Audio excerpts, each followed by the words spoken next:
This podcast is a member of the Place to Be Nation family. Visit us at placetobenation.com, the only place to be in your pop culture world.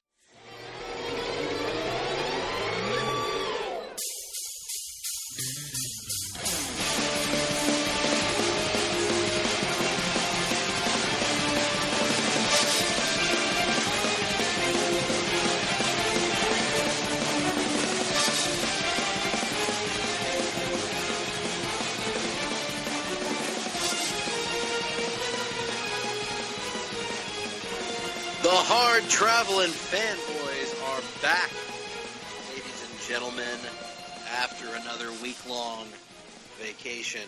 We are back here in our luxurious Vancouver, British Columbia studios.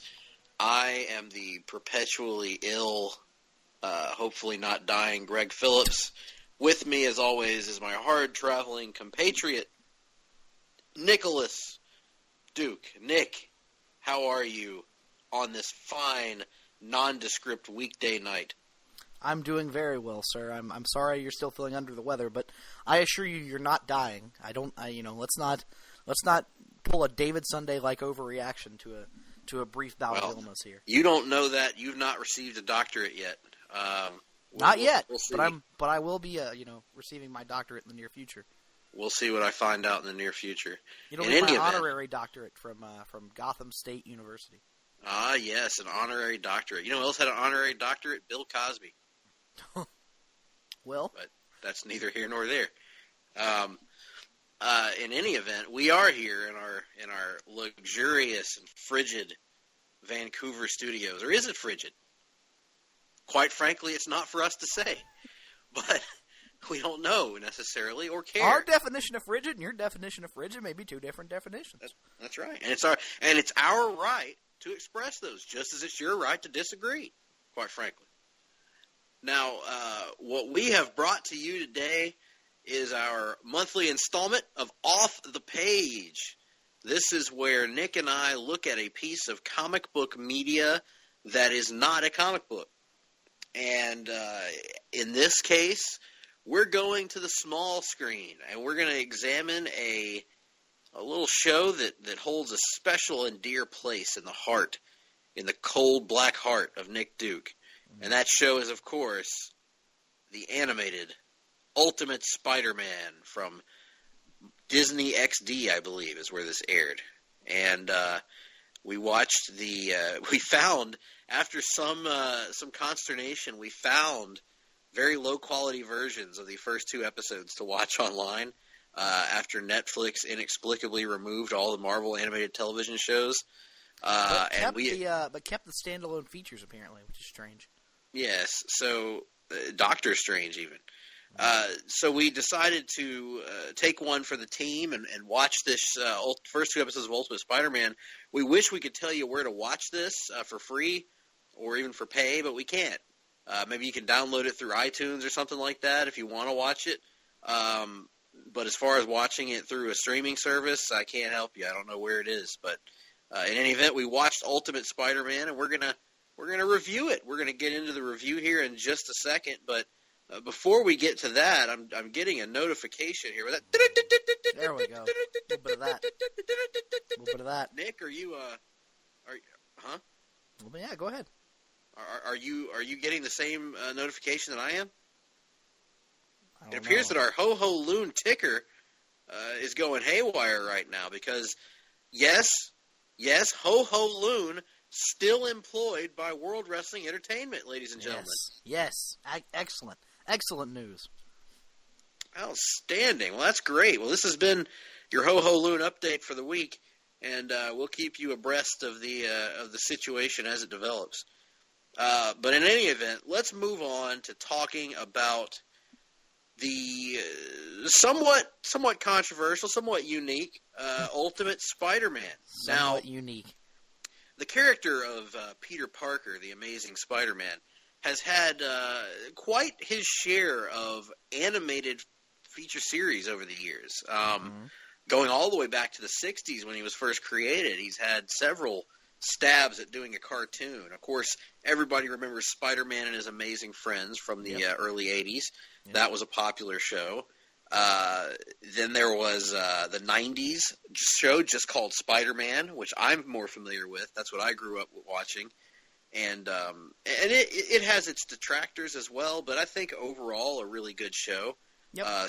Certainly had its downfalls over the years, but I think that at its peak it was a good TV show, told a good story, and captured the first few seasons really especially well. are very good. Some Yes. of the later stuff is where I kind of parted ways with the show. Basically, Right. I think Madam Web is kind of my dividing line. Yes, Spider-Man I think stories that's in for general. me too. Madam Web is when I did the Seinfeld gif. I was like, "Yep, I'm out." So Yeah. So, but it was a good show. I think everyone can agree it was a solid, well put together show with good voice acting, good storytelling, decent animation. right. Not great, but decent. So yes, good, And it solid had the show. occasional X-Men crossover with the X-Men show. So That's right. Yeah. Beast, I remember featured heavily in one episode or a little two-parter or something like that. Yeah, yeah. The Hobgoblin was the villain of the episodes, and they had and Spider-Man and Wolverine had the first of their encounters with each other, which was fun. Yeah. So what you're driving at is there have been successful Spider-Man right, television and adaptations they in the followed past. that show up, of course, with our favorite cartoon of all time. Which, of course, was Spider-Man Unlimited, which you can read our review of on PlaceToBeNation.com. Greg, did you know that if you drop a phonograph needle on the High Evolutionary's nipple, it plays the Beach Boys' Pet Sounds? I had heard that. I'd also heard that he's actually got a toenail on the end of his penis. But I don't know if that's true or not. Now, have you heard at all from the Middle Evolutionary? No. Now, I have had occasional correspondence with the Low Evolutionary and the Medium-High Evolutionary, which is, of course, in between the medium and the high. But basically, Spider-Man Unlimited was an amazing show, and you should check it out by any means necessary. And read our review, because it's one of our favorite things that we've done. Mm-hmm. So, and then, of course, there was the... Not to toot our own horn, so to speak. Right, but toot, right. Toot. Anyway. Don't you mess with my toot. That's a country song from way back in the day. Then there was, I think we found our opening song for the day. Then there was the MTV computer animated Spider-Man show, which is controversial as well. Very. I actually am one of the few that liked that show. No, I think, I didn't love it, but it had its moments. I think it kind of got the inner, the personal relationships between the characters right, even if it didn't necessarily get the Spider-Man stuff right most of the time. Sure, and I enjoyed it for what it was. And then there was the Spectacular Spider-Man, which did not have a very long run, but was excellent. I've never seen it, and you got to remedy that, Nick, because I think I think there's a strong argument for it as the best Spider-Man show that they've done. Very, very good. Same creative team, I believe, that was behind Young Justice, if that gives you any indication. Now, it's not as good as Young Justice, but it's really good. And anyway, and that brings us to this, because Spectacular Spider-Man was canceled, and I'm not sure the year, Nick. Do you know the year that Ultimate Spider-Man began? Ultimate Spider-Man would have begun, I want to say, 2012? 2012 sounds about right, because I know I was living in North Alabama at the time, so it would have been somewhere in that time frame. So, Spectacular Spider-Man, which was well regarded, got canceled and replaced essentially with Ultimate Spider-Man. And you mean to tell me that Marvel canceled a well regarded animated series and replaced it with an inferior version? I've never heard of that happening. I don't want to say that. And actually, I'm being a little harsh on them, because technically Ultimate started in 2012 and Spectacular ended in late 2009. So, I mean, it wasn't like they canceled it and immediately did so to bring in Ultimate Spider-Man. But Greg, this is Trump's America now. Don't ever let the truth get in the way of a good narrative. Fair enough. In that case, Marvel are bastards for replacing the good Spider-Man show with a not as good Spider-Man show. That's right. But in any event, the announcement of the Ultimate Spider-Man animated show set Nick Duke's heart a-fluttering, as I recall. Mm-hmm. You were just so excited about it.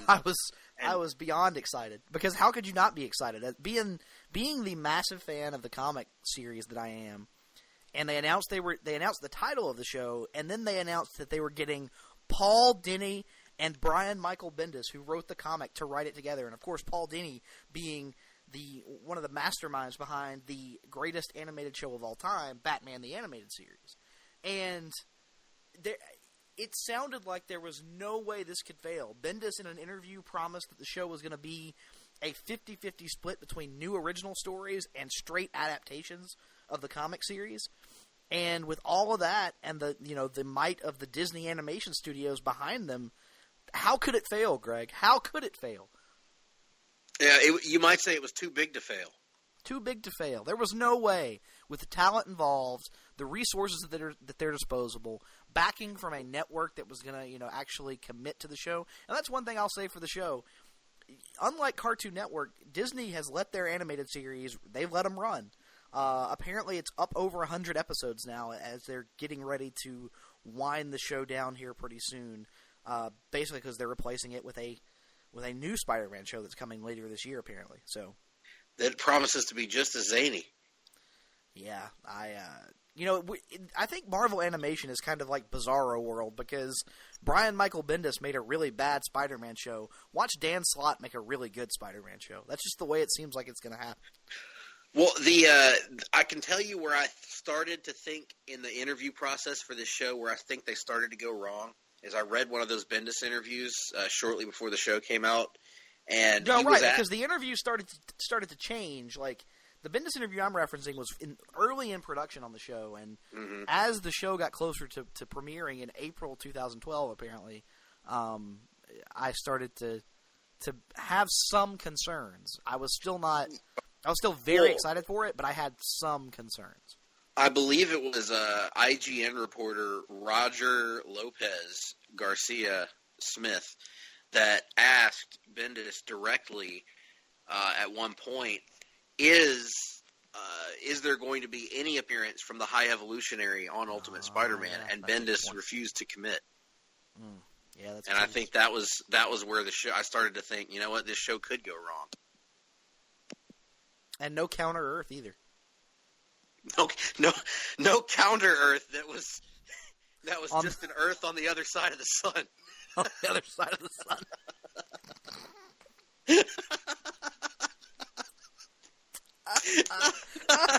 Oh, man.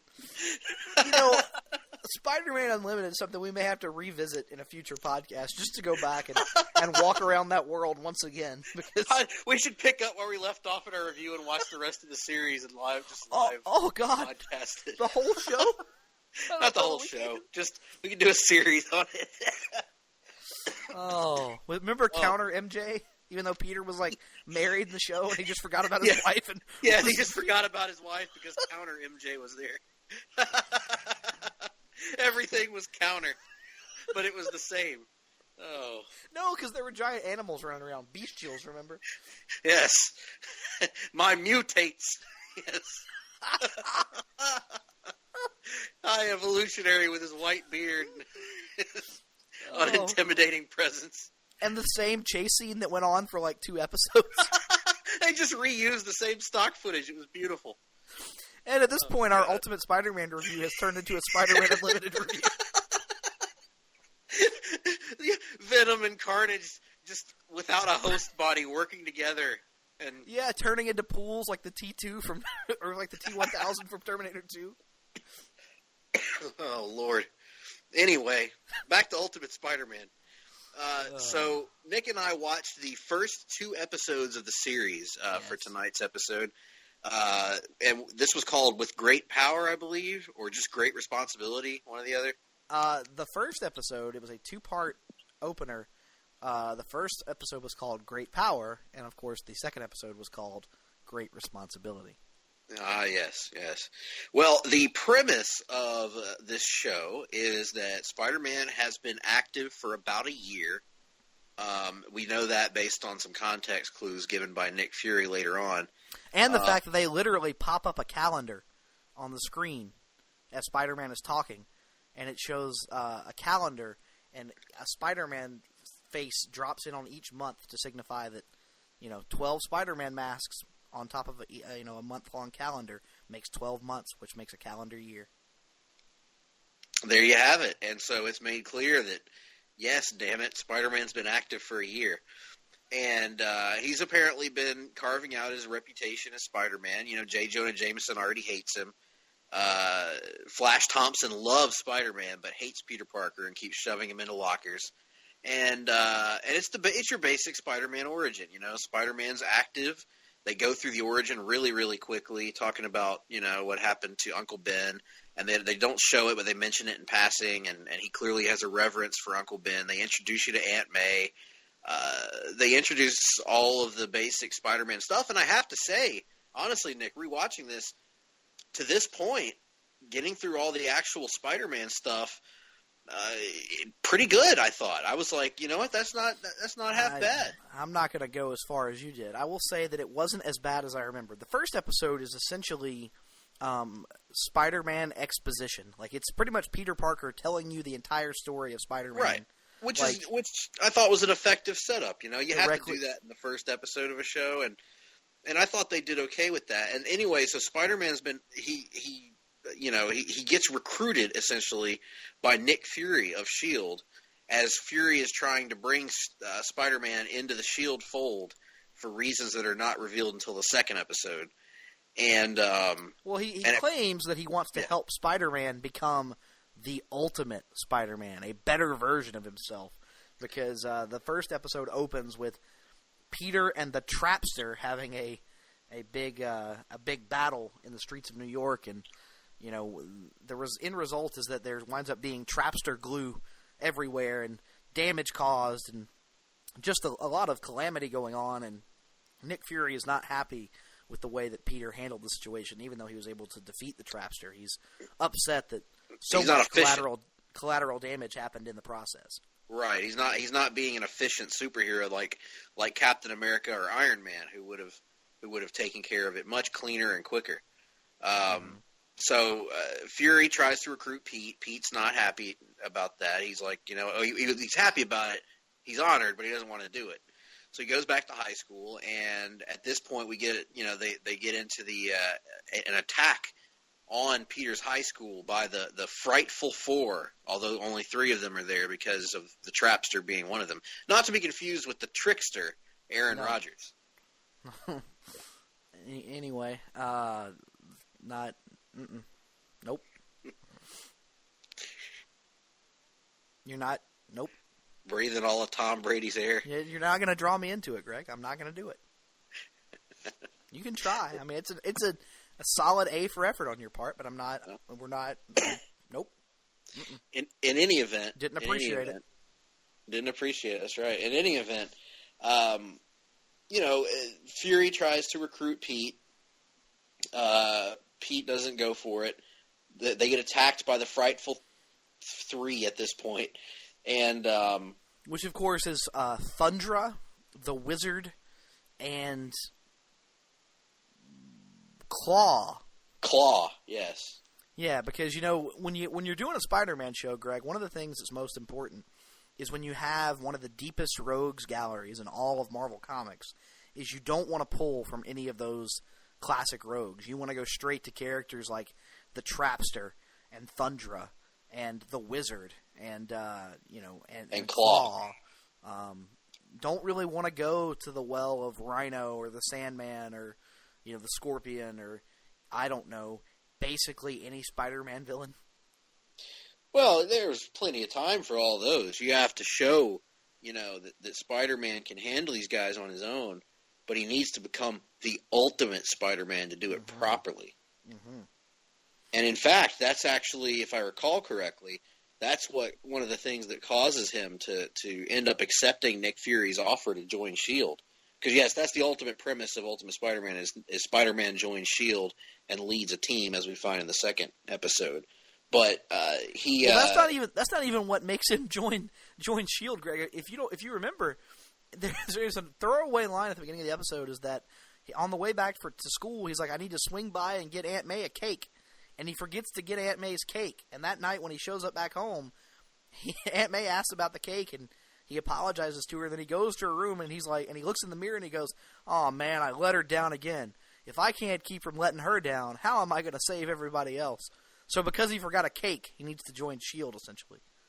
Well, in his defense, he actually did get the cake, but Lex Luthor stole it along with 39 others. 39 others cake, which of course is as many as 4 tens, and that's terrible. And that's terrible. Anyway, so because of Aunt May's missing cake, Spidey decides to accept Nick Fury's offer and join S.H.I.E.L.D. But we basically just summarized the first episode. There's also a subplot with Norman Osborn, who is trying to keep tabs on Spider-Man. Norman is actually pulling the strings of Otto Octavius, who is pulling the strings of the Frightful Four. Norman hired Otto, who hired the Frightful Four, to just watch Spider-Man. Nobody actually wants to do anything about it. They're just watching him. And in the process, they get Norman's only son, Harry, badly injured and sent to the hospital, which does not please Norman very much. Although Norman doesn't actually do anything to the Frightful Four for it. No. And we must mention that Norman talks kind of like a recurring character from Greg's newspaper days. That's right. He talks like Publix Man, who was a gentleman here locally in my town that I covered at a meeting once that was attempting to block the construction of a Publix in town because he felt it would ruin the neighborhood that he and his wealthy friends had turned into the, quote, best neighborhood in Dothan. He's the only human being I've ever encountered who actually prefaced anything with "I say." I say there's no way that Publix will benefit the people in this community. And that's kind of how Norman talks on Ultimate Spider-Man. Yeah, it really is. So, which is appropriate, I guess, because Norman's a rich guy who probably wouldn't like Publix very much. So, which is a supermarket chain, by the way, for those of you who don't know what Publix is. Now, they know what Publix is, Greg, but are they aware of Publix? Publix is a totally different thing. Publix is getting so far into the weeds, Nick, that I'm afraid we'll never emerge if we go down that avenue. I think we'd eventually get out. I think we'd get out sometime around June, July. June, July, yep. Good. It's good. There's nobody on this show named Ronnie, by the way, but that's all right. There should be. There should be. There should be a person in every show named Ronnie. Anyway, all those in-jokes aside that none of you will understand, Ultimate Spider-Man Episode 1, I would actually give a passing grade. I thought it was decent. I thought, it wasn't. There was some corny stuff because it does establish, although it doesn't do it as much as I remembered, it does establish in the first episode what will become an annoying trend on the show, which is the Family Guy style cutaway gags of literally like a cutaway gag of some cartoonish weird event happening, and then it flashes back to Spider-Man as he's like, oh, jeez. Pretty much, yeah.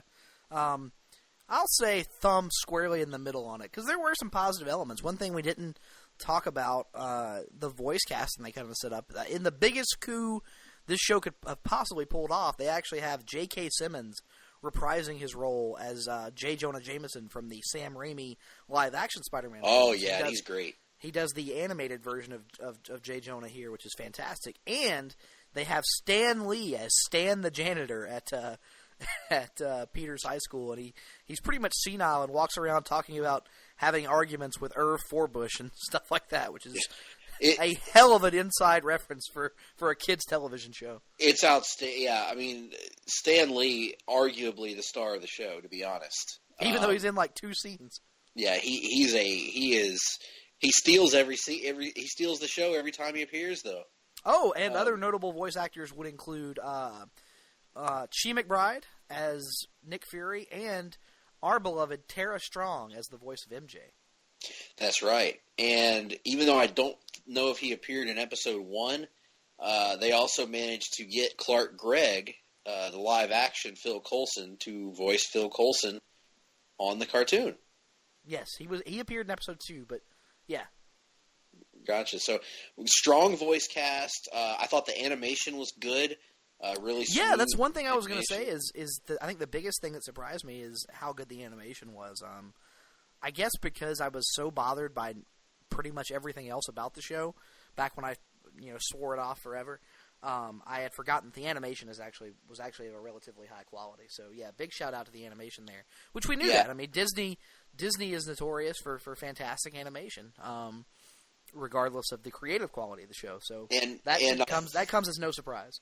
And I thought that the personal relationships between the characters, the actual Spider-Man characters, were done properly. I thought the high school stuff was done well. Flash Thompson was well realized. Peter and Harry were well realized. MJ is a bit of a problem for me, and I'll tell you why. Why? Mary Jane Watson, at least the Mary Jane Watson that I grew up with, was the farthest thing from an intrepid reporter. And essentially this version of MJ is an aspiring journalist who wants to work for the Daily Bugle and be a star reporter because, of course, she does. Because it's a comic book female who's written to be basically Lois Lane. And that kind of, I mean, I get it. They want to make her a strong character, and they're making her kind of a hybrid of Peter's love interest from the comics. But I don't know. I kind of feel like just having MJ be a normal girl at school that does normal stuff like Peter does. I mean, I think that would have been fine.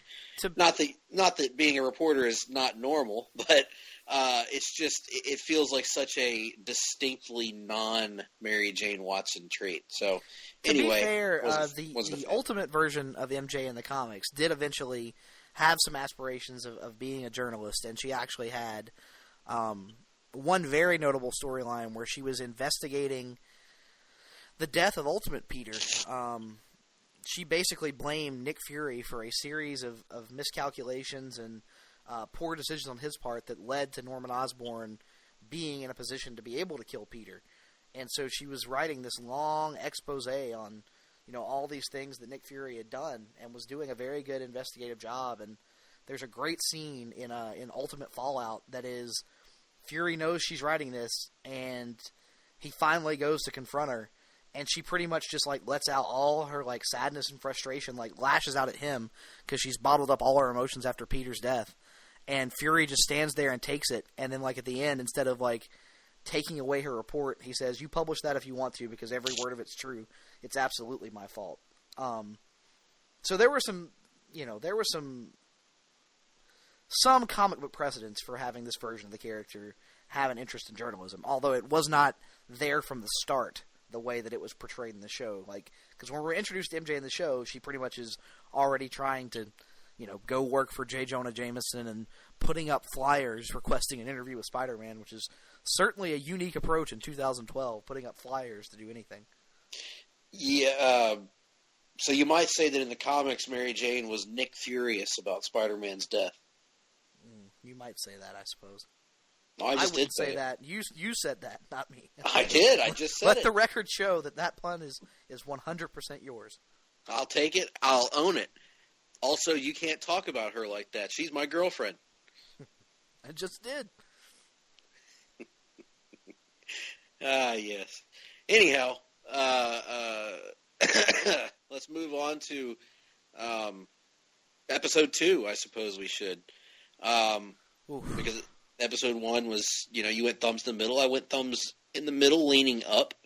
But episode 2 comes and brings us back down to earth, shall we say. Nick, why don't you give the people a little synopsis without going into scene by scene or whatever. Just give you a little synopsis of what we saw in episode 2. So basically the idea here is that Spider-Man has agreed to be trained by S.H.I.E.L.D. We get a little shot of him, up there on the helicarrier doing generic superhero training stuff, fighting robots and whatnot, as superheroes are often wont to do. And it's revealed that he's being watched by a group of young teenage heroes who are also members of S.H.I.E.L.D. and who are also being trained by Nick Fury to become, I'm assuming, the ultimate versions of themselves, who would, of course, be the ultimate White Tiger, the ultimate Nova, the ultimate Luke Cage, and the ultimate Iron Fist. And they have ultra-witty teenage banter back and forth as they watch Spider-Man, including wagers about who has to scrub helicarrier toilets and various other things. But basically the premise of the show becomes that Nick Fury has his team of teenage heroes. He wants Spider-Man to work with him. They don't want to work with Spider-Man. He doesn't want to work with them. But over the course of the episode, they learn a valuable lesson about the power of friendship and teamwork. Yes, and Ultimate Iron Fist is presented here as a California surfer dude type, who's kind of like a hippie in some ways, kind of a Zen dude. Who's kind Yes, of he like, actually man. says he actually says "Namaste" at one point. Yep. Yeah, dude. Kind of like the Michelangelo of these teenage mutant ninja superheroes. But without the sense of humor. He's presented as very much the stoic of the group. Correct. He speaks very little. White Tiger basically just makes snarky remarks after the fact of things, including such witticisms as except for when you didn't. Although that did set up a nice return fire from Peter later on, but Luke Cage seems cool. You don't see him much, but he's fine. And I will say, because I have watched a few other episodes of this, I ended up really liking this version of Nova because I kind of like somewhat attitudinal characters, but certainly in this episode he did nothing to win you over. That's for sure. Oh, he's awful. He's awful in this episode. His attitudinal Damian Wayne-like nature would come in later, but in this episode he's just a turd in the punch bowl of life. But anyway, so Spider-Man now, even though he just accepted joining S.H.I.E.L.D. in the last episode, apparently is willing to throw all that away because he doesn't want to be on a team. So he's willing to go away, but in the process of him going away, they give him a spider cycle. Nick, tell the fans out there what the spider cycle is. It's a motorcycle. For Spider-Man. Yep. I mean, that's pretty much it. It seems to have some sort of vague computer targeting system or something, but other than that, it just seems to be a really fast motorcycle. And you may be asking yourself, why would Spider-Man need a motorcycle? Why doesn't he just swing everywhere? And he actually mentions that, yeah. As they blatantly tell you in the show, swinging places takes expensive web fluid and uses up valuable muscle strength. Why swing somewhere when you can just drive somewhere? Because that's what I want to see Spider-Man do, is driving places, not swinging. You know, that's not what I watch Spider-Man for. That's right. Spider-Man needs to be more like other characters. He needs to be more like Batman or Daredevil or any street-level character. He needs to be more like them because that's what you watch Spider-Man for. It's not to see him use his powers or use his ingenuity, but ride a motorcycle around because motorcycles are cool. Absolutely. So Spider-Man gets his spider cycle, and then he gets into another fight with the Furious Now 3, and he is Frightful rescued. 3, Greg, get it right. I'm sorry, Frightful. The Frightful 3. And he's rescued by his new non-wanted teammates, Ultimate Iron Fist, Ultimate White Tiger, Ultimate Luke Cage, Power Man, as he now wants to be I known. call them the Ultimate White Tiger and the Ultimate Nova, but are they the ultimate versions of themselves yet? They're trying to become the ultimate versions. They're the semi-ultimate versions. They're the semi-ultimate White Tiger, the semi-ultimate Nova, the semi-ultimate Iron Fist, and the semi-ultimate Power Man. That's right. They're the Diet Coke of Power Man, the Diet Coke of Iron Fist, the Diet Coke of White Tiger. No, the Diet Coke of Ultimate Iron Fist, Greg. You gotta remember and the that. Diet Coke of Ultimate Nova. They're the margarine. Just 1 calorie, not quite ultimate enough. Enough, that's right. So, in any event, they save Peter's bacon, so to speak, and then in the process of them saving Spider-Man, Spider-Man teaches them how to save civilians and to act like real heroes. Mm-hmm. Everybody learns a valuable lesson. That's right. But in the process, we get awesome humor along the way. Oh my Great God. cutaway gags. You know, that's the one fantastic animated spiders that pop up in the corner of the screen, holographic images, Spider-Man doing a Zach Morris like every 2 minutes and turning in the middle of a conversation to look at the audience and talk to the audience while the conversation is going on, and then going back, but nobody else notices that Spider-Man's looking or talking to anyone else. And they introduce these elements in the first episode, but they're used sporadically. Here, pretty much from the opening credits, they use them constantly. They are bombarding you with Family Guy style cutaways, Zach Morris / dude from The Office, who I've forgotten his name, style looks at the camera and Jim from The Office, yeah. Yeah, Jim from The Office. Now, granted, he doesn't often look at the camera, look away from the camera, back at the camera, and then away from the camera again to signify how much smarter he is than everyone else in the room. But he still does, look at the camera a lot. It's almost like they wanted to make a really kid-friendly Deadpool show, and they were like, hey, instead of Deadpool, we'll just use Spider-Man. Because that's what it's like. A lot of fourth wall breaking and just weird, bizarre cutaways that aren't funny. They're just not funny. That's that is a great observation, Nick, that I didn't think of. It really would be more appropriate as a Deadpool show than it would be as a Spider-Man show. Yeah, but it'd be like the most toned down, watered down version of Deadpool imaginable. Like this really kid-friendly Teen Titans Go filtered version of Deadpool. Kid-tested, mother-approved. Well, I don't know about mother-approved. It's father-disapproved. I'll put it that way. So you get these cutaway gags, the constant interruptions of conversations, which honestly bothered me more than the cutaway gags, like Spider-Man turning to talk to the camera and having pop-up images appear and stuff. It makes it really difficult to follow any kind of yes! flow of longer scenes or the general plot of the episode because they're constantly peppering you with these little breaks. This episode feels like a massive disjointed mess as a result of it. Right. And I haven't watched any of the show in a long time. I've heard that it got better, but I think I stuck with it for about 12 episodes in season 1 before I finally quit. Because over the next 10 episodes, based on my memory, it doesn't stop doing this. It just keeps happening over and over and over again. Yeah, I can vouch for that. It does, and there are things that I did end up liking about the show, like Nova. I really ended up liking. I thought he was a better realized character on the show than Spider-Man was. But again, that's a problem because the show is called Spider-Man, Ultimate Spider-Man, in fact. But yeah, so the jokes are annoying, the cutaways are, and like you said, Nick, it makes it really, really hard to follow. The conversations, the line of thinking, you find yourself asking questions like, why doesn't Nick Fury see that Spider-Man is looking away from him? Because when Spider-Man turns away, they don't do the thing where the whole screen freezes in the background. They do it where he just turns and looks at the camera while the other people are still in motion. Oh, also, Dr. Kirk Connors works for S.H.I.E.L.D. Yes, and they do a gag where it looks like he's missing an arm, but nope, he has his arm. Really? Yeah, I remember that. There's the gag at the beginning where... Because he said, I remember him saying, awkward!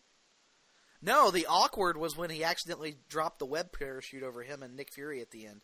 Kirk Connors, when he's first introduced in episode 2, I think? Yeah, episode 2. Peter walks up and, and Nick Fury introduces him and Peter puts out his hand and then, they show the empty sleeve or whatever and Peter just kind of looks at him and then his arm just pops out of the thing and he shakes his hand. Oh, okay. Yeah, I guess I missed that part. Because I just remembered the arm, the shot of the arm. Yeah, they were subtly subverting your expectations, Greg. Brilliant writing. Yes, brilliant writing describes, I think, the entire show. At the end, we get the reveal that Nick Fury has convinced Peter to join the team, and that he has also stealthily put the 4 members of the team into Peter's high school in civilian identities as Danny Rand, whatever White Tiger's name is, Luke Cage, and Sam Alexander. Yes, this is the modern incarnation of Nova, not the Richard Rider version. Right. Which, let it be known, is Dick Rider. But anyway, you risk angering our Marvel connection at this point, Greg. Yeah, no, listen, I got nothing against Richard Rider. I just think it's funny. It's funny that it's just like Dick Grayson is funny. It's funny. Funny is funny is funny. But Dick Rider is a little bit funnier than Dick Rider's a little funnier than Dick Grayson. Yeah. So anyway, so we get these kids, and that's where a lot of the good parts of the following episodes came from, was the stuff at the high school and how Sam interacted with the other kids and stuff at high school. But in this episode, they show up, and Peter's like, hell no, I'm not doing this. He storms off, and he storms to the principal's office, and he demands to be transferred to another school because I'm sure that would work. And he demands to be transferred to another school, only to find out that the principal of the school is now Phil Coulson. Oh, what a twist. Nope, not going to do it, Peter. I'm not going to let you leave school. If you think about it, it's really kind of creepy what Nick Fury and Phil Coulson do in this episode. But well, yeah, because they also mentioned that Kirk Connors has had his eye on Peter for a long time and had even built him some equipment just in case he ever decided to drop by. Do you know what it reminds me of, Nick? What's that? Do you remember that guy that built me a chainmail vest in college?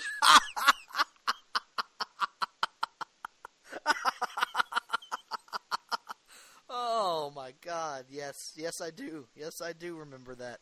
Yeah. That was good stuff. It was certainly a unique situation, ladies and gentlemen. And that's what Kirk Connors is to Spider-Man in this. Somewhat of a unique situation. Oh. Also, yeah. Aunt May is like, I don't know, some sort of businesswoman. It's a younger version of Aunt May that is meant to be inspired by the ultimate version of the character. The problem is the ultimate version of the character, her main narrative through line for that character's arc is that she's unsure of what to do with herself after her husband's death, that she was so wrapped up in her marriage that she lacks purpose and meaning. And this Aunt May pretty much is, they give her the generic storyline of she's the super mom who does everything. She runs a business, she goes to yoga, she goes to cooking class, she does everything. And it's just really like a very, very generic, not geriatric version of Aunt May. Right, generic and geriatric are not the same thing. Right, different. but most versions of Aunt May are geriatric. This one is not. That's right. Particularly the original Steve Ditko illustrated version of Aunt May. Who I realized the other day when I was reading some classic Spider-Man, he draws her eyes the same way that Mr. Magoo's eyes were drawn on the old Mr. Magoo cartoons, where they're so squinted that you can't even tell if they're actually eyes there or not. It's really kind of funny. That's what the next DC Marvel crossover needs to be. Aunt May needs to go on a date with one of the Guardians. With one of the Guardians. and then the Guardian decides not to date Aunt May at the end because she's too old for him.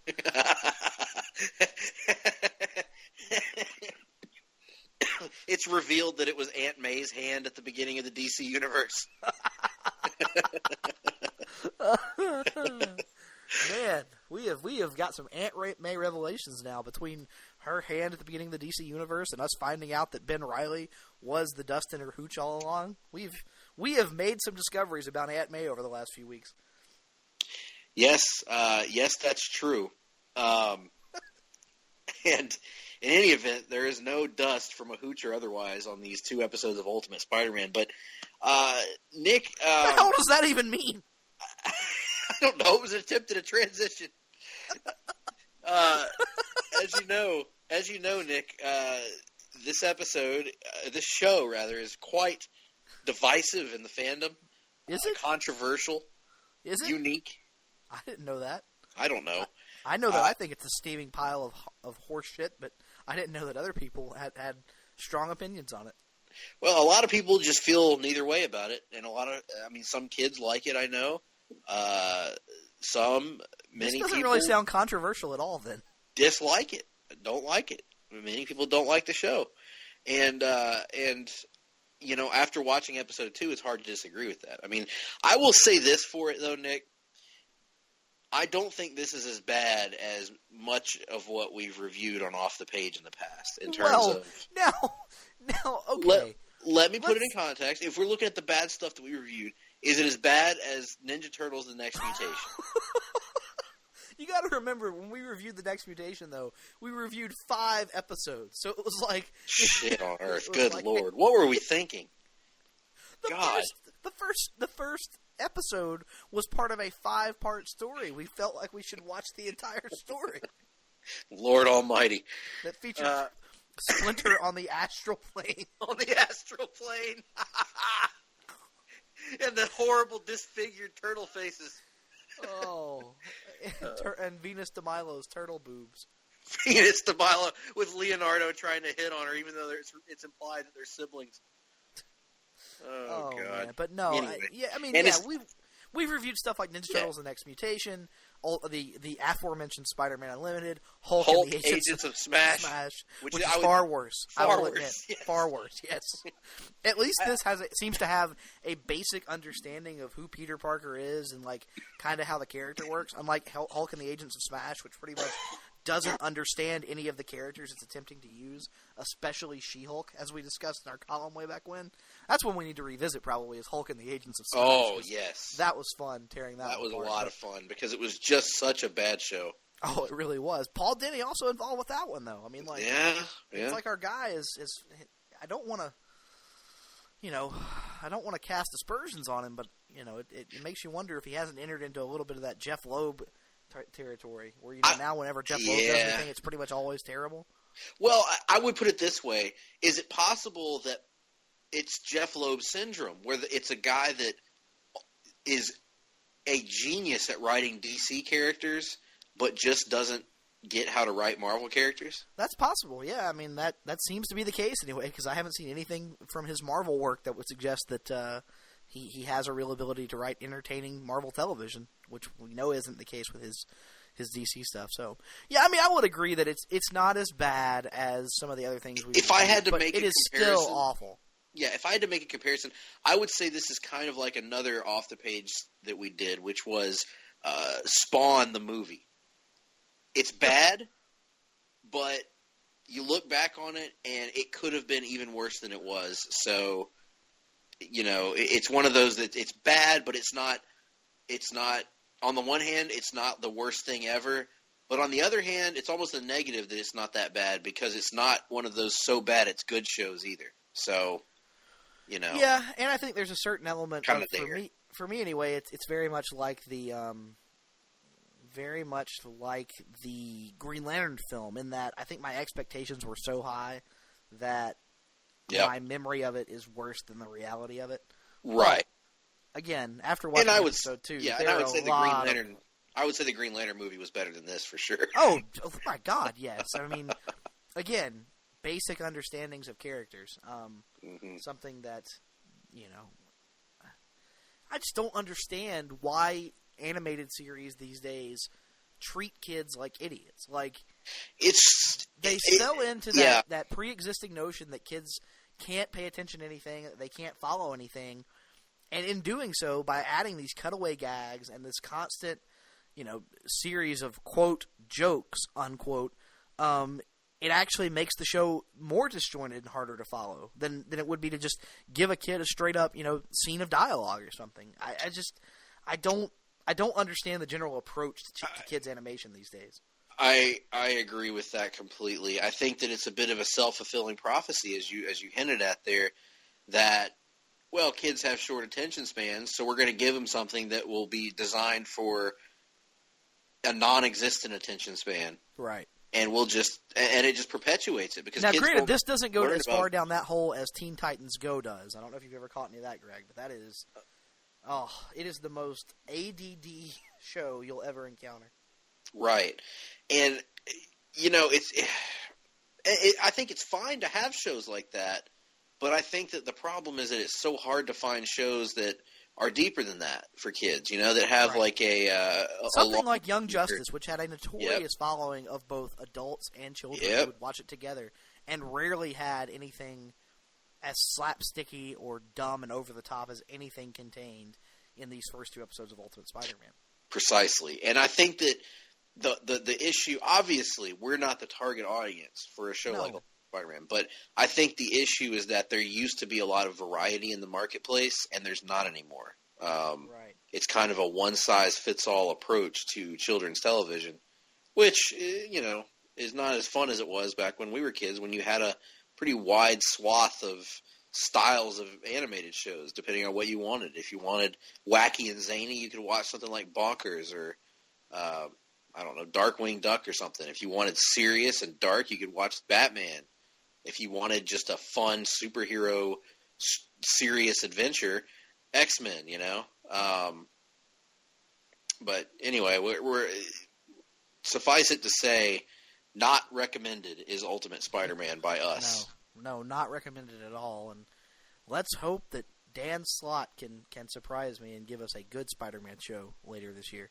That's right. And I'm hopeful as well that they'll come up with a catchy jingle for the show, which reminds me of a famous catchphrase that really, I think sums up what could be a solution to a lot of the problems for Marvel Animation. If you give a man a jingle, he will jingle for just one day. But if you teach a man, or in this case a child, to jingle, he or she will jingle all the way. Does that mean that David Sunday has learned to jingle all the way? David Sunday has learned to jingle at least 3/4 of the way. I don't know if I want to say all the way yet, but he's well on his way to that. And folks, that wraps up our review of Ultimate Spider-Man, the first 2 episodes.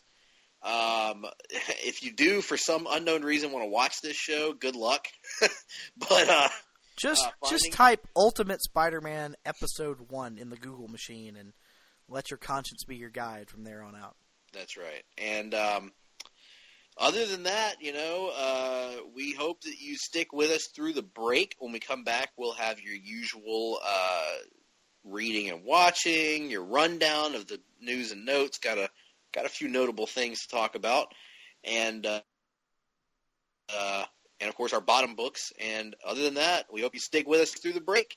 We'll catch you on the other side. Promotional consideration paid for by the following. Voice of Ring of Honor's Kevin Kelly here. I just want to make sure you're all subscribed to all of our great feeds here at Place to Be Nation. Now, it's really easy to do. Just head to iTunes or your preferred podcatcher app today and search for and subscribe to the Place to Be Nation Wrestling feed, Place to Be Nation Pop feed, Pro Wrestling Only feed, and, of course, the Kevin Kelly Show feed, which includes the full archives of my podcast.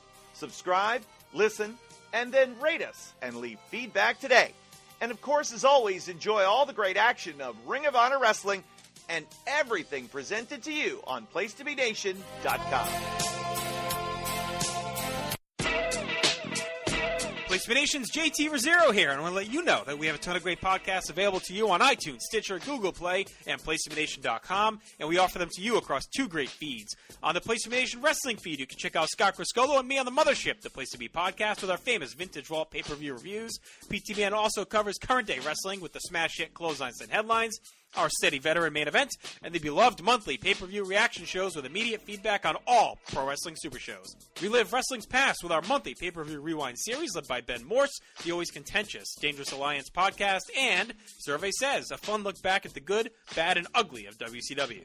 On our very popular Place to Be Nation Pop podcast feed, we offer such great shows as the Glenn Butler Podcast Hour Spectacular, Rank and File, NBA Team, Lucha Undead, Geek and Sassy, and a veritable podcast heaven for comic fans with Hard-Traveling Fanboys, Sellers Points, Todd Weber's Conversation, and Imaginary Stories. Subscribe to both of those feeds on iTunes and rate and leave feedback for us as well. All of these shows, plus others, available at PlaceToBeNation.com, where we cover pro wrestling, sports, movies, comics, plus tournaments and more. Be sure to support our site by using PlaceToBeNation.com/Amazon when doing your online shopping, and download our free Place to Be Vintage Vault Refresh ebooks via the links on the right-hand side of our site. We also want to thank our friends at Bonehead's Wing Bar in West Warwick, Rhode Island, and Fall River, Massachusetts, thehistoryofwrestling.com, and Scott Keats' Blog of Doom. Be sure to follow us on Facebook, Twitter, Instagram, and Tumblr as well. PlaceToBeNation.com, the only place to be in your pop culture world.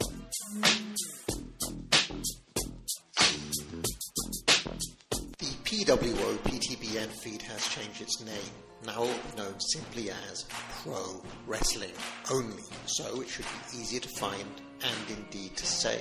All of your favourite shows are still here, including Where the Big Boys Play, Letters from Kayfabe, Titans of Wrestling, Tag Teams Back Again, This Week in Wrestling, and many, many more, including our full archives of tremendous content. So make sure you subscribe to the Pro Wrestling Only feed today.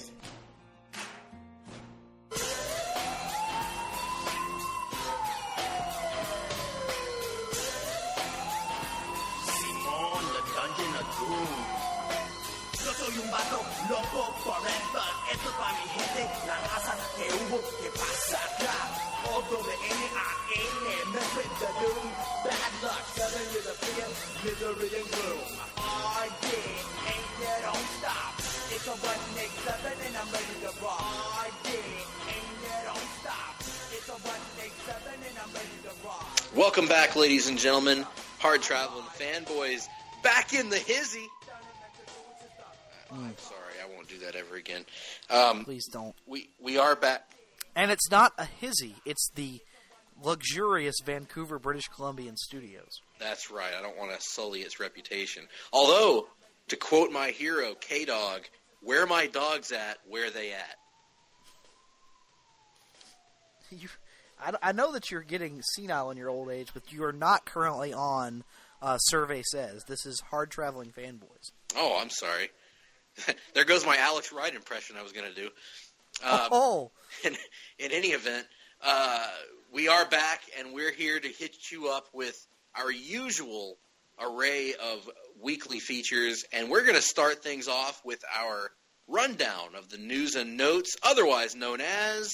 Welcome to the rundown, doodle-doo-doo-doo, where we talk some comic news. Welcome to the rundown, doodle-doo-doo-doo, where we talk about movies too.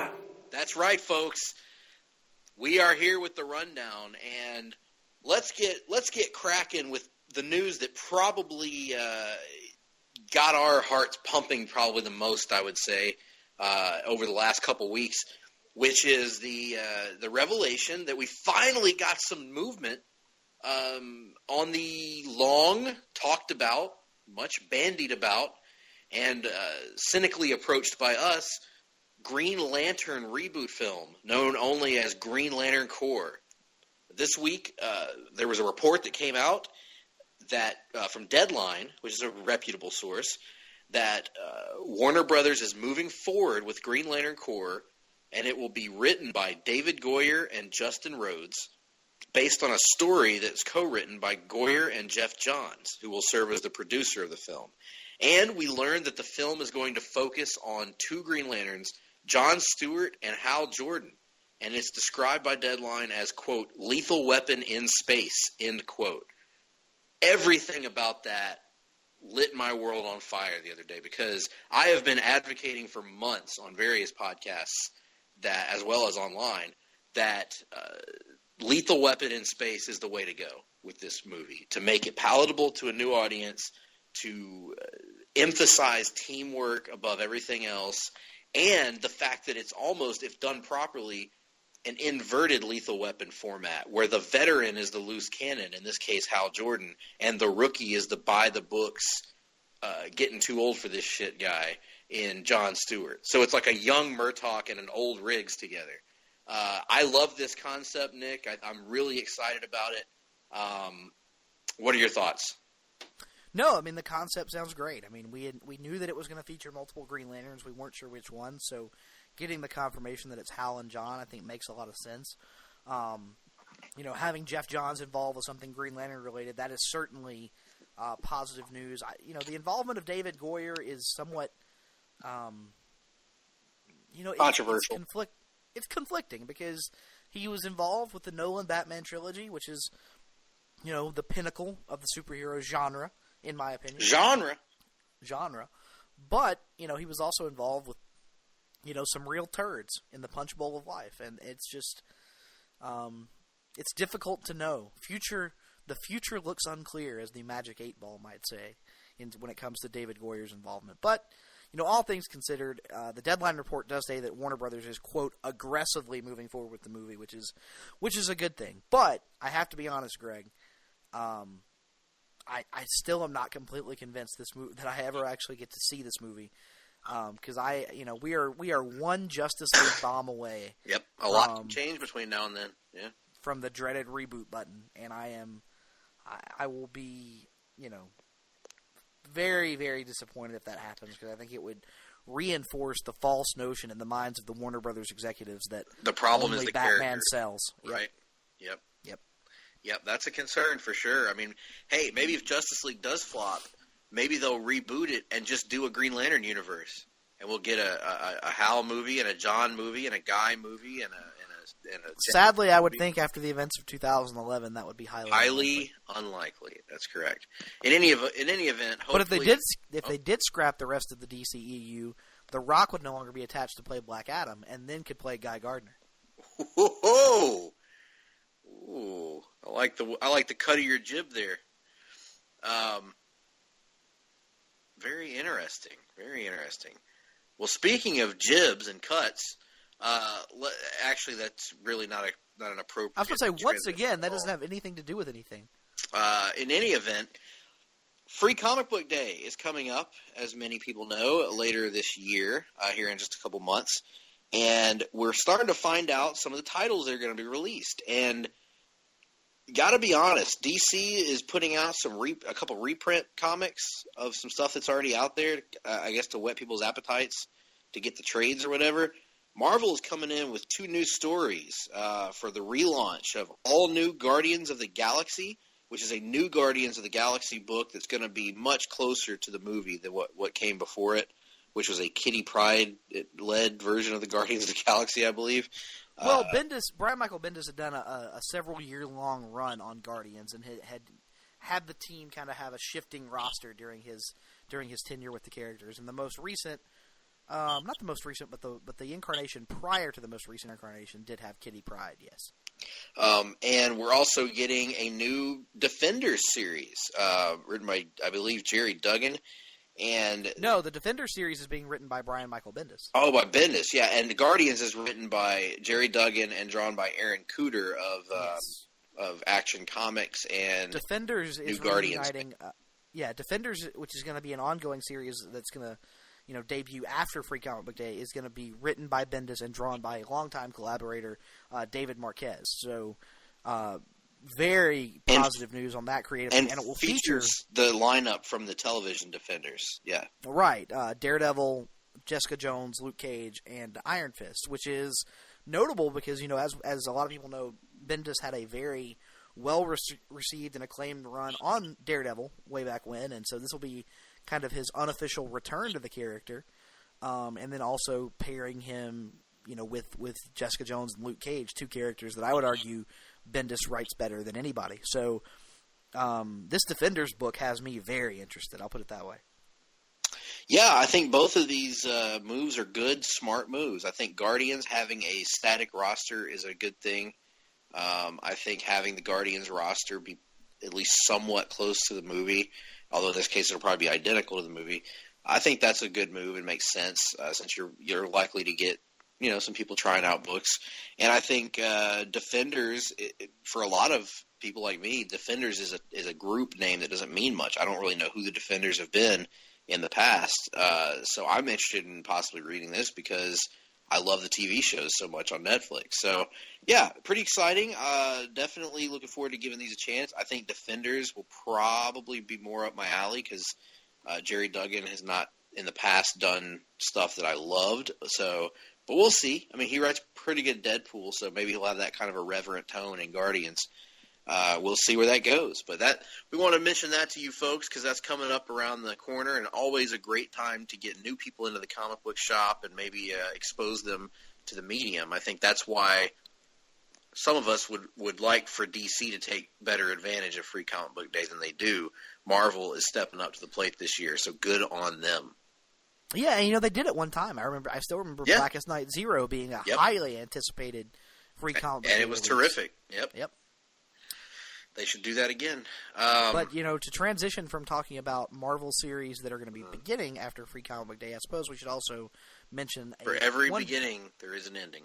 Yeah, a Marvel series that is going to be wrapping up around the same time as Free Comic Book Day, and that is my beloved series, Old Man Logan. The series is not actually ending, but Jeff Lemire will be ending his run as writer of the book, and he's going to end it with a 4-issue arc called Past Lives that is going to feature Old Man Logan revisiting key moments from throughout the history of the character of Wolverine.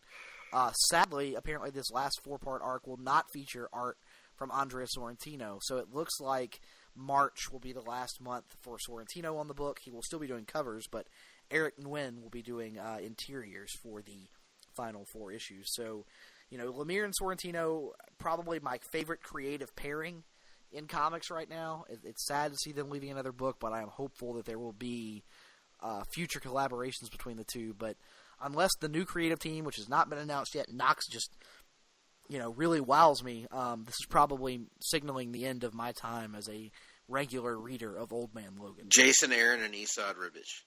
Oh, please, dear God, yes.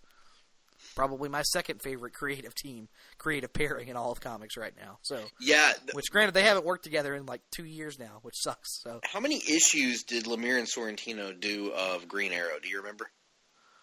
Oh man, I want to say it was like 15, maybe. Not that many. Yeah. So this is about the same number that they got through together on Old Man Logan. Yeah, because they're going to get to like 25, I think, on Old Man Logan. But it's important to note that Sorrentino did not draw all of those. He's not going to draw the last 4. There was a 2-part arc that we talked about on this show not too long ago that he didn't draw. So he's going to wind up coming in around that 15 to 20 mark, the same way he did with Green Arrow. It does, which makes sense because his art is so detailed that I imagine he must have just a crazy creative process that it's difficult probably for him to keep up with the intense deadlines, especially at Marvel, where they've gone to kind of a 15 or 16 issues a year publishing schedule for a lot of their major titles. It does feel as though they've brought this creative pairing has brought new focus and new attention and new quality to the character of Wolverine. And so maybe, they did the same thing with Green Arrow, so I can't wait to see. I'm sure they'll tackle another character eventually, and who knows what character it could be, but I'm interested to see what they do with it when they do. Yeah, at this point, based on their history together, anything they do pretty much I'm on board with, unless it's like, I don't know, a Carl Grimes solo series or something. But Carl! Well, from one creator leaving a character that he's breathed new life into, let's go to another creator joining and returning to the character that he breathed life into originally. And that is Paul Dini, who we mentioned earlier in the show. He is returning to the character that he created in Batman the Animated Series years ago. He will be doing, alongside artist Brett Blevins and alongside co-writer Jimmy Palmiotti, he will be writing a backup story in the pages of the ongoing Harley Quinn series, which is co-written by Palmiotti and his wife Amanda Connors. This begins with April's Harley Quinn number 17, and according to the solicit, Denny and Palmiotti's story will deal with Harley accidentally revealing the Joker's hideout.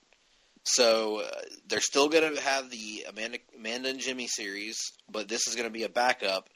And it sounds like a flashback to a version of Harley Quinn that Paul is probably more familiar with. The Yep. Still associated with the Joker version. It's set in Harley's earliest days with the Joker.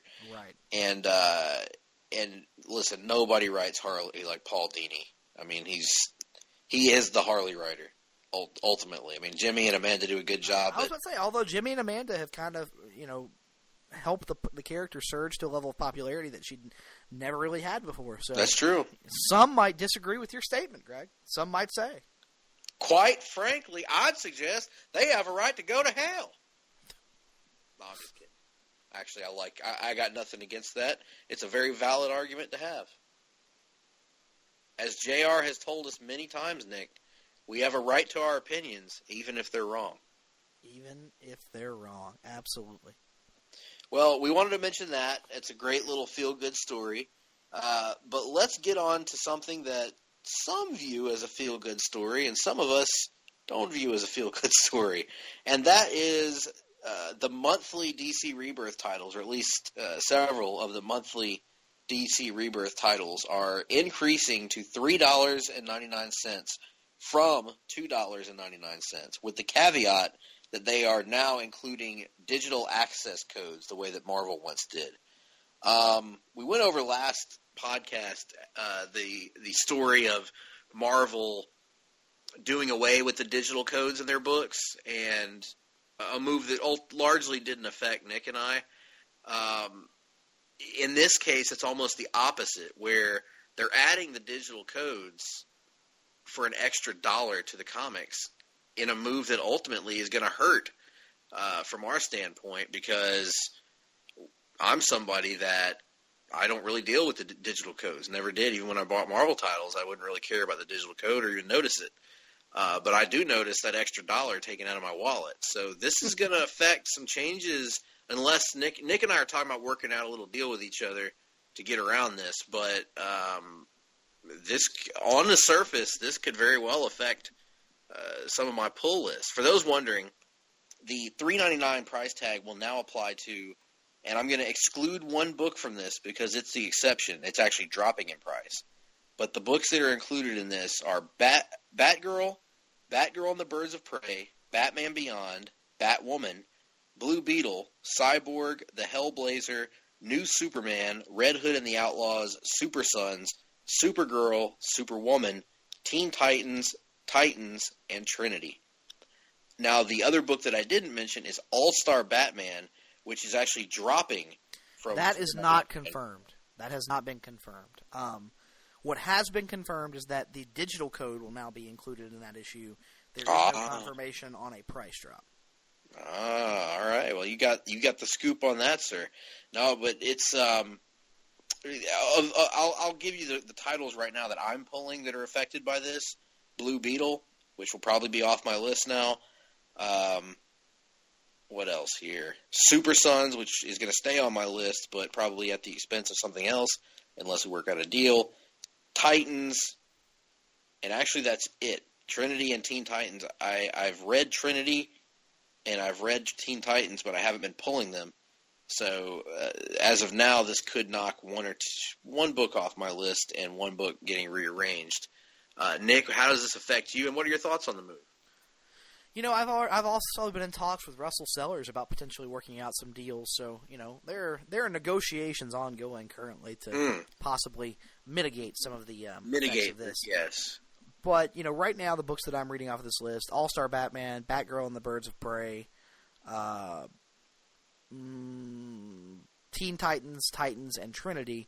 And I was also interested in checking out Batwoman and Super Sons whenever they launch, because those books actually haven't launched yet. You know, obviously this makes it a little bit tougher because I'm trying to stick to, you know, a monthly spending limit, and I've done a not very good job in the new year of doing that thus far.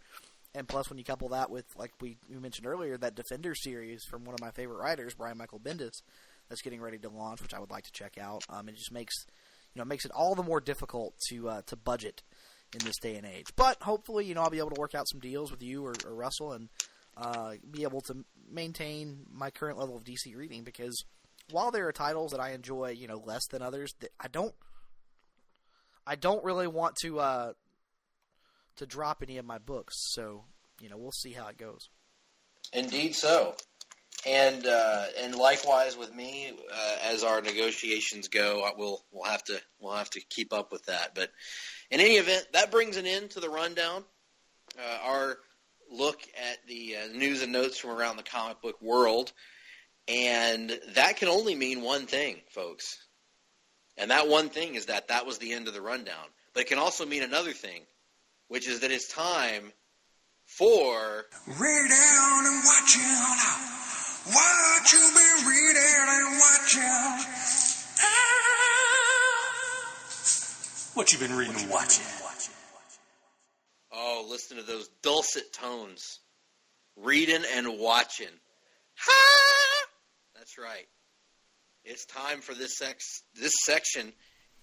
It's time for this sex. Absolutely. And it's time for this section of us talking about our top books of the week. Now, obviously, we ain't been watching a damn thing, as has been the case for a while now.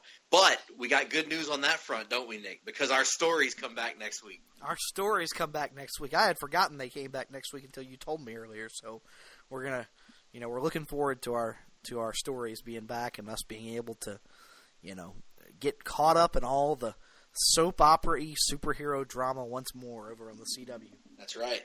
And but we have been reading, not much, but we've been reading. And you hadn't been reading much. Yeah, I haven't been reading much. I've been under the weather, as they say. But I do have enough to fill out my lists. So let's get cracking on our top 3 and our bottom 1. Let's go with the number 3 selection. You start us off this week, Nick. Very well. I'll go with Hal Jordan and the Green Lantern Corps number 12 as my number 3 selection. This features the reunion of John, Guy, Hal, and Kyle all back together for the first time in a long time in their fight against Larfleeze and this new version of Brainiac. Has great moments throughout. The art is fantastic, because Ethan Van Sciver, of course, draws this, and there's nobody better at drawing the Green Lantern Corps. But I think, the humor in this book is outstanding. I mean, Larfleeze is a hilarious character in his own right, but then we get a well-timed cameo from a little character that we talked about on this very show last week, that being the James Olsen of Lobos himself, somebody that I saw referred to online this week as Lipstick Lobo. He is actually revealed to be trapped in one of Brainiac's bottles in a miniature version. And Hal actually, before they are about to release everybody else, he says, you know what, best we just leave this one on the shelf. Which is awesome. Which is a great meta moment for this book and from DC in general. But no, this book continues to have a lot of momentum. I think actually at this point it might be my preferred Green Lantern title, even though Green Lanterns has been amazing as well. Yep. Very, very good. Good to hear. Let's move on to my number 3 book of the week. And this was almost my bottom book of the time period that I read. But because you only read 4 books. But I only read 4 books. And so the last book that I read knocked it out of the bottom spot. And that book would be Batman number 13. And this was the wrap-up, seemingly, anyway, for now, of the I Am Suicide story arc. And I say seemingly because it really didn't wrap up anything. Nick and I talked about this a little bit off the air last week when I first read this issue. I thought this was kind of... And I mentioned it on air as well. I kind of thought this was a bit of a mess of a comic myself. I thought everything was way too conveniently wrapped up. The characters did things that were not explained. The action moved briskly. Catwoman seemingly broke Bane's back with one kick. Just completely rushed for a series that has been as glacially paced as this Batman run has been. It felt like the most rushed issue of the series to date. So, not a good issue in my opinion, but better than the worst of the week. So I'll say that much for it. High praise from Greg Phillips. Moving on to my number 2 book of the week, I've got Jessica Jones number 4. Big revelations here about the nature of what exactly is going on with Jessica and where we found her at the opening of the series and why exactly she's having the personal problems that she is. I thought there was something like what is revealed going on, but I was glad to see some of my suspicions confirmed. It was also cool to have a little cameo from Captain Marvel and actually have her written like a human being as opposed to Bendis's bizarre, over-enthusiastic fascist justice bringer from Civil War II. It was cool to see her get back to a more, down-to-earth approach that really calls back to some of her and Jess's interactions during Alias. They were close during that series as well. So, love this book. Continue to be intrigued by the mystery they're playing out, and I'm really enjoying the new villain they've introduced that I'm hoping eventually will become more than just a Jessica Jones villain, but seems like she's setting up to be one of the next big Marvel Universe villains, and it makes a lot of sense given the story arc the character had in Civil War II. So this book seems to be tied into Civil War II a lot more than a lot of the Civil War II tie-ins I've read about, and it's doing a good job of picking up some of the themes of that book without necessarily feeling like you had to have read Civil War II to understand everything that's going on. Mm-hmm. It's cool to see Bendis working in a lot of different plot threads from his other work and having it all intersect here in this character that he made famous. So, loving Jessica Jones thus far. Excellent. When you were talking about the nature of Jessica Jones, I don't know why, but it reminded me of the first year of the Red Lanterns book, where it was all about Atrocitus ruminating on the nature of fear. Remember that? The nature of rage. Yeah, rage. That's right. I'm sorry, not fear. That was Sinestro that ruminated on the nature of fear. In any event, let's move on to my number 2 book of the time period, and it's Hal Jordan and the Green Lantern Corps number 6. Again, a book that came out half a year ago, but a book that I've just now read. This was spectacular. Excellent. Robert Venditti, I didn't mention the creative team on the last book. It was Tom King and Mikkel Janin. This is Robert Venditti and Raphael Sandoval. And this issue was great, man. It set up everything's coming to a head in this issue. Sinestro knows, like, Hal Jordan comes to Warworld, and Sinestro knows that his soldiers aren't going to have any effect on Hal. So he recites this really creepy prayer of sorts and absorbs more fear energy from the fear engine and shows up to confront Hal at the end. Meanwhile, Guy is getting tortured by Lisa Drack and by this creepy cult. Meanwhile, John is leading the Corps towards Warworld on a collision course to go out of all-out war. Just another great issue in this series, which continues to live up to the high expectations that you, Nick, placed for it in my mind with your constant praise of it. Certainly living up to the praise thus far. I'm glad to hear that it is. Finally, going to my number 1 book of the week. This is a book that, I've enjoyed this title thus far, but I've kind of been waiting for it to live up to the billing that it was given in interviews and hype and press before its release. And that, of course, is All-Star Batman number 6. This is the first part of the Ends of the Earth storyline that's going to feature Mr. Freeze. This also features the reuniting of Scott Snyder with, and this is a somewhat controversial opinion, Scott Snyder with the best Batman artist that Scott Snyder's ever worked with, Jock. I absolutely love whenever these two get together. Their work during the Black Mirror storyline on Detective Comics is probably my favorite Batman creative pairing in a long, long time. I love Snyder and Capullo, don't get me wrong, but I've always liked Snyder and Jock just a little bit better. This issue is so amazing for so many reasons. One, it kind of throws out the crappy New 52 version of Mr. Freeze, and Batman heavily implies that we're dealing with a classic version of Freeze, but one who has, learned some new science and how to do things that, the old Freeze never would have been able to, and it makes for some really creepy images when Batman is down in Freeze's lair. But also, Scott Snyder has done amazing work on Batman pretty much since he started on the character, but this might be one of the more impressive feats of writing that he pulls off. And let me explain why. Greg, last week when we talked about the god-awfully pretentious bullshit run of Grant Morrison, we both had a little bit of praise for an issue that he wrote that was almost entirely prose. It was a prose issue about the Joker. Well, this All-Star Batman issue very much has wonderful Jock art in it, but all of the dialogue and narration is written in prose form. So, for example, when Batman says something, it will actually have a little box in the panel, and it will have whatever Batman is saying in quotation marks. And then it'll have narrations, or sometimes it'll have attributions like Batman says, or Freeze says, or something like that.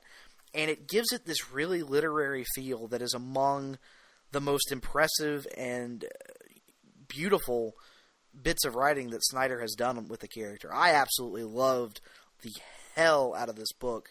I cannot wait for the next issue of this. All-Star Batman is finally living up to all that hype that Snyder promised us during interviews. So I hate that you're not on this book right now, but perhaps we can rectify that in the coming months. Perhaps so, yes. The trade will be coming out soon, and who knows? Who knows what could happen? But you had very high praise for a Batman book, which I'm glad to hear. I am going to close out with my top pick for Book of the Week, which is also a Batman title. And what a twist. After a book that I'd buried earlier in Batman number 13, my favorite book of the week, and one of my favorite issues in months, if not of the last calendar year, Batman number 14. I think this is the best issue of Tom King's Batman to date. This is by Tom King and Mitch Gerrits on art. and it's essentially a love letter to Greg Phillips, let's be honest. It's a Bruce and Selina romance issue. And if there's one complaint I can make about Batman comics in the last 10 years, it's that the one aspect that's kind of been missing is romance. Because that's always been a part of Batman's character. Go back and read Denny O'Neil's Batman. Go back and read Steve Englehart's Batman. Romance has always been part of Bruce Wayne, but in the last decade plus, it kind of hasn't been, outside of the ill-fated Jezebel Jet, who we referenced last week. It was just so refreshing to read a maturely written comic that was not corny, that was not cheesy, that felt like two real characters and felt in character for Batman and Catwoman, who I thought were written kind of out of character in the last arc at times. This issue was phenomenal. And as if it wasn't enough, just the interaction between Bruce and Selina, which is great throughout the entire issue and is the basis of the issue, you also get these quick cameos from pretty much every D and F list Batman villain you could possibly imagine, including such 90s relics as Amygdala and the Cavalier, which both brought joy to my heart because I remember them primarily from Nightfall. Don't forget Film Freak. Film Freak, yes. All of the Nightfall villains, basically. Magpie, the John Byrne villain that was the first villain that Batman and Superman fought in the Man of Steel series from the 80s. She shows up briefly, a new version of her.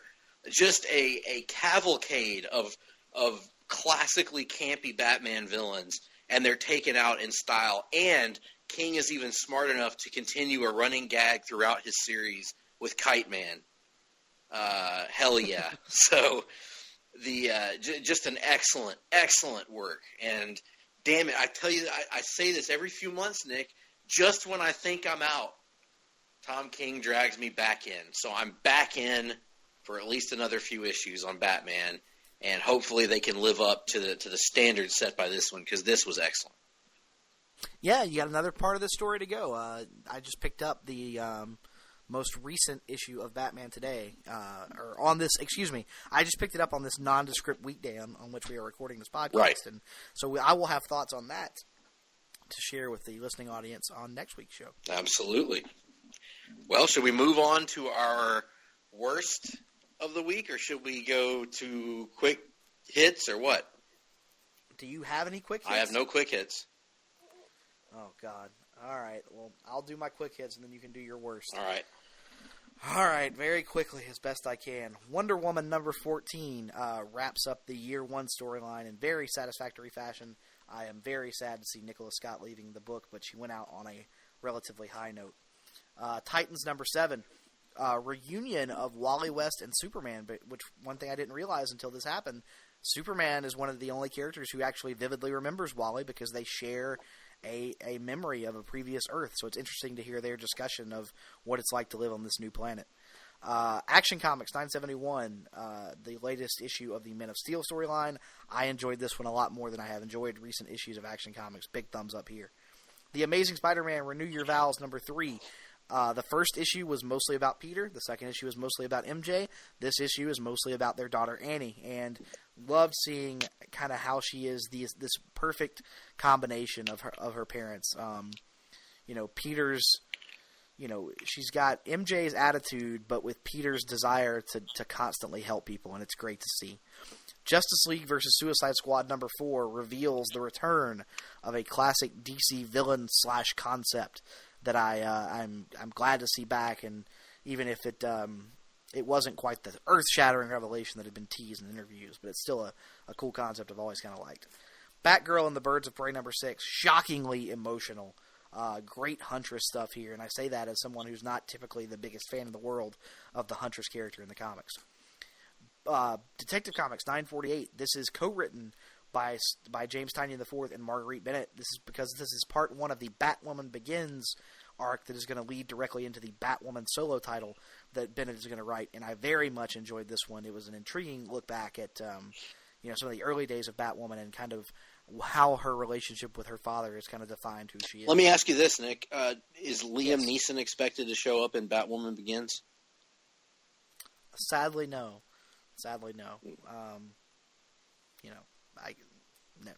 No, to answer your question. Moving on, Spider-Man number 12. This is the first meeting of Miles Morales and his new potential love interest, Spider-Gwen. It involves Miles' father being trapped in an alternate dimension and Miles going there to save him. Enjoyed this one. Big bounce back for this book after last month that I didn't enjoy that much. Bendis continues to write this character extremely. How do they explain Spider-Gwen and Miles interacting if Spider-Gwen's on a different planet? Miles' father was transported to a different reality, and S.H.I.E.L.D. uses technology to send him there to retrieve his father. Okay. Yes. Not unlike Spider-Man Unlimited. Not unlike, except it's not a counter Earth. It's just an alternate. This Earth is not on the other side of the sun. It's just a different reality. Oh, well, that's totally different. Yeah. Never mind. Yeah. Justice League of America Vixen Rebirth number 1. This is continuing the series of Rebirth one-shots that are reintroducing some of these characters that are going to feature in the upcoming Justice League of America series. And much like the Atom one-shot that I talked about last week, this is a very good introduction, a back-to-basics, no-frills approach to introducing this character of Vixen to the audience. It's very effective, in my opinion. I like what they're doing with these Rebirth books for JLA, and it gives me more and more faith in Steve Orlando's ability to write a very engaging Justice League of America series. And those are my quick hits. Awesome. Well, my bottom book of the week, which I just read right before we went to air tonight on this, again, nondescript night, sometime during the week that we're recording this. Oh, boy. Nightwing number 5. Again, I'm way behind on this book. Months behind due to several factors. But, nevertheless, I finally read this one, and this was part of the not well-regarded night, by us anyway. Some people loved it, apparently. Some people said it was the best thing in comics. But this was part of... Who said that? I've read that online. I read somebody online on my Twitter feed that said...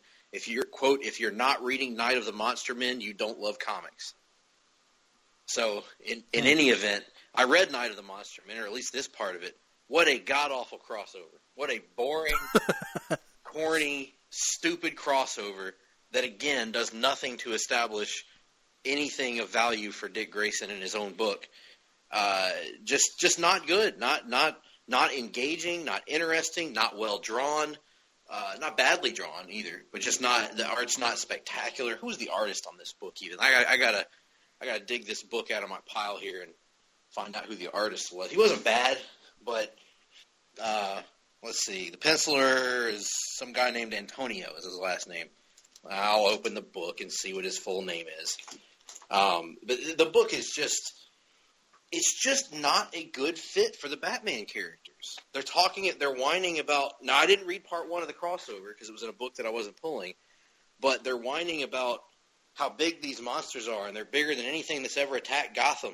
And I'm like, okay, Batman's in the freaking Justice League. Why doesn't he call the Justice League to come help him? If monsters are destroying Gotham. Okay, the penciler and the anchor actually is, gosh, I don't know if I can say this correctly, Roge Antonio. And it's fine, but it's just not a good issue. And I'm probably, any of my other books that are in my pile that say Night of the Monster Men on them, I'm probably just not going to read at this point. So that's my bottom book of the week. Well, I gave my thoughts on Night of the Monster Men months ago, so I don't feel the need to relitigate that. Suffice it to say, it was a steaming pile of shit. In any event, this is another week here for me where I didn't really read a bad book. So if I'm absolutely forced to pick one, I'm going to go with the Mighty Thor number 15 as my bottom book of the week. This is the first part of the Asgard Shi'ar War, and the main reason that I'm giving this my bottom book of the week is because all the Asgard stuff is awesome, but I don't know the first flippin' thing about the Shi'ar, and so when there are characters like the Gladiator and Kid Gladiator, listen, and various other. Don't you knock the Shi'ar Empire? As our friends Todd and Tim are talking about on their podcast, there's Princess Lilandra how can you not love the two-dimensional head of Lilandra, or Gladiator, who is just Marvel's Superman, basically. With a mohawk. Yes, Superman with a mohawk and blue skin. Yeah. So you have all these characters that I don't really know anything about, and honestly don't seem to find that interesting, at least based on their initial appearances here. It's especially weird because the last arc of Mighty Thor ended on this great cliffhanger that was setting up the big War of the Realm storyline they've been building to for so many years, and now they have this other war that just kind of comes out of nowhere, and it just doesn't feel like it was naturally built to. So while I enjoyed this book overall, it has to be my bottom book of the week. Interestingly enough, for Nick, those reasons. You mentioned the cliffhanger from the last issue. I have this little bit of trivia for people. This little, not really trivia, but just a fun fact for people. Did you know that the movie Cliffhanger doesn't actually end on a cliffhanger? I did know that. I mean, it's because I've seen the movie Cliffhanger. Yeah. Well, for anyone who's seen the movie Cliffhanger would certainly know that, but I just find it interesting. Certainly an interesting choice from the makers of the film to call it something and then not do that in the film at the end. Well, they have literal cliffhanging. That's true. There is literal cliffhanging, but how great would it have been if they worked in a figurative cliffhanger as well? Or would that have been too on the nose, you think? Are there people who actually do that, who just go hang off cliffs just as like a recreational activity? Apparently there are, and they're all built like bodybuilders too. Well, you would have to be to not die. Not die, that's true. And the best part we're not even talking about the best part of that movie, which is John Lithgow saying, "You stupid bastard." He's such an amazing villain.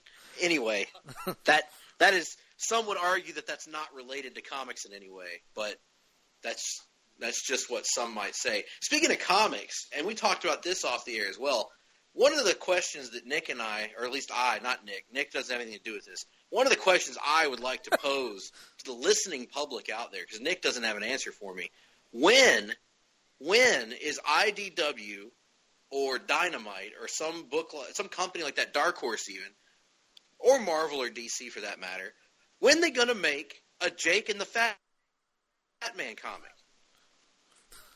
That's my question to you, listening audience. For those of you who aren't aware, Jake and the Fat Man is a throwaway reference to a cutaway gag from Family Guy approximately 8 years ago. It was a legal television show in the 80s, and it was awesome. It starred the guy from Cannon, who weighed a metric ton at the time. It was awesome. Could you bring it to me? Could you bring it to me? This is not real, Greg. No, it is real. Look it up. Jake and the Fat Man was a real show, Nick. I watched it when I was a kid. That's why the cutaway was gag. It really? Yes, it was. That was what the cutaway gag was making fun of, was the old show. Because the guy was literally, the Fat Man from Jake and the Fat Man was so fat that it appeared as if he couldn't do much during the show. My God, it was real. Yes. And it starred that guy, the guy that was really fat. And I can relate to him. Jake and the Fat Man. Yep. And it was awesome. Wow. And we loved it. So anyway, Make that comic, IDW. Make it. It ran for 5 seasons. It was highly successful. It was very popular. That's why I watched it as a kid. I was like 5. We used to watch Jake and the Fat Man every week. Yep. Every week. Gotta love Jake and the Fat Man. Gotta make a Jake and the Fat Man graphic novel. Ooh, even better. 106 episodes of Jake and the Fat Man. Yep. Could you bring it to me, Nick? Apparently, the show Diagnosis Murder was a spinoff of Jake and the Fat Man. Yep. My Lord, what the things you learn. That's right. During the course of a Hard-Traveling Fanboys podcast. They could do a gritty urban reboot of Jake and the Fat Man with Jonah Hill as the Fat Man. Yeah, but then they'll run into the issue of every couple of years he'll lose a lot of weight and then just put it back on. Then they could go Jake and the Thin Man, Jake and the Medium Man, and go up and down, you know? Jake and the Oscar-nominated actor. Oh, God. Oscar-nominated Jonah Hill. Out of here with that crap. I know. I need to watch The Wolf of Wall Street, which I'll do if I can ever block out 7 hours out of my day to do it. Well, if it makes you feel any better, Naked Margot Robbie's. You know what? I think I can mark out 7 hours of my day tomorrow, actually. I would only mark out about 45 seconds. It shouldn't take that long. That's a good point. But I have to fast forward around. Never mind. But we're getting too detailed here. In any event, we hope you've enjoyed the show. Yeah, we don't want to get into the finer points. You know. Right. We hope you've enjoyed the show to this point, ladies and gentlemen. We hope you've read some great comics this past week, or some bad comics, or if you just have comics you want to vent about, or if you want to talk about Ultimate Spider-Man for some reason. Maybe we're wrong. Tell us why we're wrong. Contact us right now. Do it right now. You can get us on Twitter. I am at gphillips8652. He is at Nick Duke 87. You can contact us through the Place to Be Nation Comics Facebook page. Just go into your handy dandy Facebook search bar and type in Place to Be Nation Comics. Greg just channeled a little bit of Blue's Clues there. He almost called it a handy dandy notebook. I did. I heard him almost do it. I did. And type in Place to Be Nation Comics. Join our page. Great page there. Lots of good stuff. Lots of good contributions. What else? Email Greg P at placetobenation.com, Nick D at placetobenation.com. Contact us. Reach out to us. Let us know how we're doing. Let us know what you'd like to see or hear rather on the show, what you'd like us to review, new features you'd like us to introduce, features you'd like us to take away. What do you think of the jingles? Let us know, folks. Contact us, and we try to be interactive with our listening public. And, of course, we're always ranting on Twitter about a variety of topics, comics, sports, wrestling, whatever. So be sure to check us out there. And gosh, what do we have coming for the folks in the next few weeks and up here in the future on Off the Page as well? Yeah, so next week we're going to be back with our we moved around our schedule a little bit this month. We're going to be back with the delayed edition of The Long Book Hunters, where we're finally going to take a look at Frank Miller's The Dark Knight Strikes Again. I scanned through this book last night in digital format, just to kind of refresh my memory. I am going to read it in detail before next week, but good Lord, it ought to be an interesting show next week if Greg has anywhere near the reaction I had last night when I was being reminded of some of the finer points of that story. And then coming up in the month of February, we'll be back with an all-new edition of Hard Travelers for Hire, in which we will be taking a look at Captain America, the First Avenger, and we will be welcoming on our official Captain America correspondent, Tim Capel, to do so. And then we'll also be getting back into our normal rotation that will feature, the Long Book Hunters moving back to the second week of the month, where we'll be taking a look at our personal favorite Green Lantern story of all time, the Sinestro Corps War, for Long Book Hunters next month. And then we'll also be back with an edition of Off the Page that will feature our look at what Greg and I both consider to be the finest DC animated movie of all time, Batman Under the Red Hood. So lots of things coming up in February, and it's all things that we love because, of course, February is a month to embrace your inner lover. That's right. Looking forward to that month, the Hard-Traveling Fanboys will be replaced by the Heart-Traveling Fanboys once more. Mm-hmm. I know Nick loves that name for us. So, in any event, we do hope you enjoyed the show. Tune in next week. Also, tune in to all the other great podcasts here at Place to Be Nation. Pop, Sellers Points, killing it with Russell and Kelly. Geek and Sassy with Jennifer and Miranda. They're killing it, doing their thing, talking about all things geek culture.